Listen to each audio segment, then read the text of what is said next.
Oke, teman-teman, kita lanjutkan pembahasan kita ya untuk membahas mengenai latihan 13-17 dan ini adalah video terakhir untuk latihan pembahasan soal di chapter 13 ya. Ya, di chapter atau di pertemuan kedua atau di minggu kedua ya mengenai non current liabilities. Oke. Nah, kalau pada latihan sebelumnya yang 13.8 ini membeli mobil baru ya dengan menerbitkan notes payable ya. Kemudian ada berbagai macam ini ya eh, contoh apa gabungan kombinasi soal ya. Ketika dia apa namanya negative amortizations digabungkan dengan apa? Digabungkan dengan si pelunasan di akhir ya.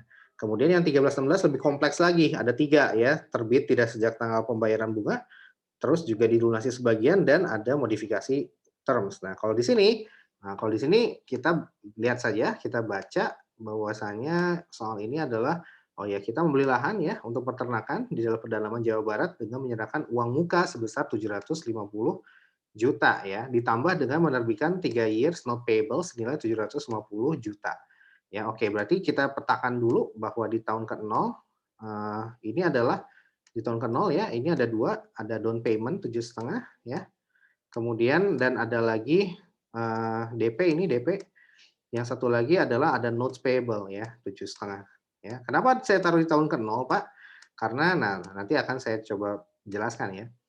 Diketahui yield-nya adalah 8%. Nah, berdasarkan kesepakatan, notes payable harus dibayarkan dalam suatu cicilan tetap setiap tanggal 31 Desember tahun 2019, 20, 21, sehingga saat jatuh tempo, utang sudah lunas. Nah, inilah mengapa saya taruh notes payable di titik ke-0.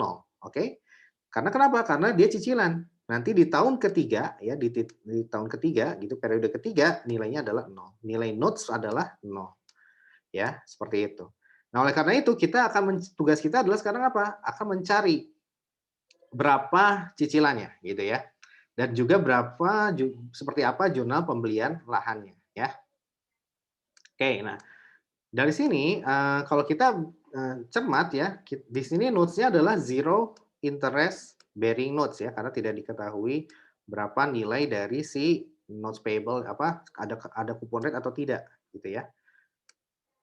Jadi ini adalah zero interest bearing notes ya. Karena zero interest bearing notes, maka ya sudah kita cari tahu dulu. Berarti di sini uang mukanya adalah 7,5. Nah, dan 7,5 ini taruh di titik ke 0. Sehingga berapa nilai lahannya? Nilai lahannya adalah 7,5 kali 2 sama dengan 1,5 miliar. Ini di tahun ke berapa? Di tahun ke 0 ya, seperti itu.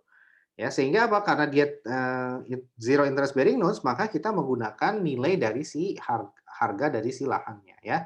Nilai present value apa market value dari si lahannya. Tidak lagi menggunakan nilai dari si notes-nya, nilai market value dari si notes atau nilai present value dari si notes gitu ya. Nah, oke, dari sini kita langsung saja ya, pembelian lahan ya udah langsung nih lens pada notes payable 1,5 ya, notes payable 7,5, cash adalah 7,5 ya. Kemudian ya seperti ini ya. Kemudian per tanggal 1 Januari. Setelah itu cicilan tetap notes payable yang harus dibayar perusahaan. Nah, dari sini kita bisa langsung saja prinsipalnya di tahun ke-0 adalah 7,5, tahun ketiga adalah 0. Berapa PMT-nya? 291. Dapat dari mana? Dari rumus PMT seperti biasa. Ya, sama dengan PMT, kemudian rate-nya adalah 8%, kemudian periodenya adalah 3 tahun, kemudian NPV-nya adalah minus 7,5, kemudian future value-nya adalah 0, kemudian tipenya adalah 0 juga. Oke, enter sama dengan kita lihat berapa nih? Sama dengan 291. Ya sudah, kita langsung bikin aja tabel amortisasi diskon apa namanya? Tabel amortisasinya. Ya, tabel amortisasi ya. Tabel bukan amortisasi sih, tabel principal decrease ya.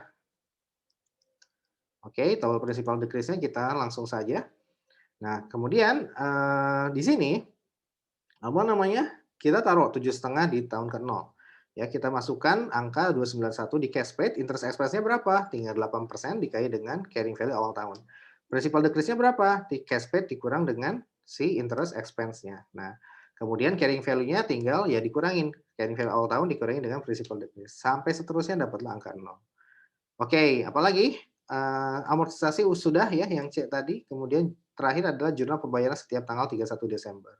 Oke, kita tinggal menurunkan saja jurnalnya dari atas ke bawah gitu ya.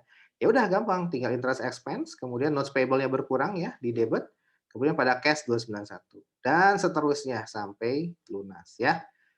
Oke, itu aja yang bisa saya sampaikan mengenai pembahasan mengenai latihan 13-17. Intinya adalah kita harus cermat dalam melakukan jurnal ya dan dalam menganalisis soal. Jadi di sini harga dari si market value dari si land-nya adalah pertama cash ini ditambah dengan sisanya 7,5 ini ya. Nah, nanti kita bingung nih, ini 7,5 taruh di mana ya Pak? Karena kan dia 3 years notes ya. Nah, lihat soalnya kalau dia cicilan tetap berarti 7,5 ini ditaruh di tahun ke-0. Maka ini menjadi total ini menjadi apa? Menjadi nilai dari market value dari si land-nya gitu ya. Seperti itu. Nah, kalau ternyata apa namanya tidak dalam bentuk cicilan, nah maka kalau soalnya saya ubah gitu ya, ini bukan cicilan gitu ya, maka nanti timeline-nya berubah lagi gitu. Di tahun ke-0 ini tahun ketiga. Karena ini cicilan, maka 7,5 itu ditaruh di sini ya. 7,5 yang notes payable-nya ya. Ini 7,5 cash ya. Yang ini yang NP. Nah, ini 7,5 itu taruh di sini karena dia cicilan ya. Ya, ini 0 ya. Kemudian kalau ternyata berubah, saya ganti ini bukan cicilan ya. Kalau itu bukan cicilan, artinya kita lunasi 7,5 itu dengan 3 years notes payable yang akan dilunasi di akhir tahun ketiga. Maka kita akan bikin notes payable-nya adalah di sini 7,5 ya. Seperti itu. Sehingga apa? Sehingga kita berlaku lagi ke rumus ke kaidah bahwasanya ketika dia zero interest bearing notes, maka present value itu dipertanyakan. Oleh karena itu kita harus memakai nilai dari si land-nya ini. Tetapi karena nilai land-nya aja nggak tahu, karena setengahnya 7,5 dan setengahnya lagi dibayar di tahun ketiga. Maka ya sudah kita menggunakan, kembali lagi kita menggunakan present value dari si zero interest bearing notes-nya dengan menggunakan inputted interest rate yaitu 8%. Nah, itu kalau soalnya saya ubah ya, bahwa si 7,5 ini ditaruh di tahun ketiga. Artinya kalian harus melakukan present value dulu ke tahun ke-0 ya. Dapatlah nanti angkanya X misalkan di sini. Nah, inilah yang nanti ditambahin ya. Menjadi X ya ditambah dengan 7,5 itu akan menjadi nilai lahan yang dicatat di tahun ke-0 atau dicatat di tanggal 1 Januari 2019. Nah, itu kalau bentuk soalnya saya ubah ya. Tapi kalau bentuk soalnya tetap, maka 7,5 ini adalah di tahun ke-0 karena dia cicilan ya. Oke, itu saja yang bisa saya sampaikan. Semoga bisa bermanfaat. Sampai jumpa lagi pada video selanjutnya. Assalamualaikum warahmatullahi wabarakatuh. Don't forget to like and subscribe and kuy belajar. Damamen, ciao.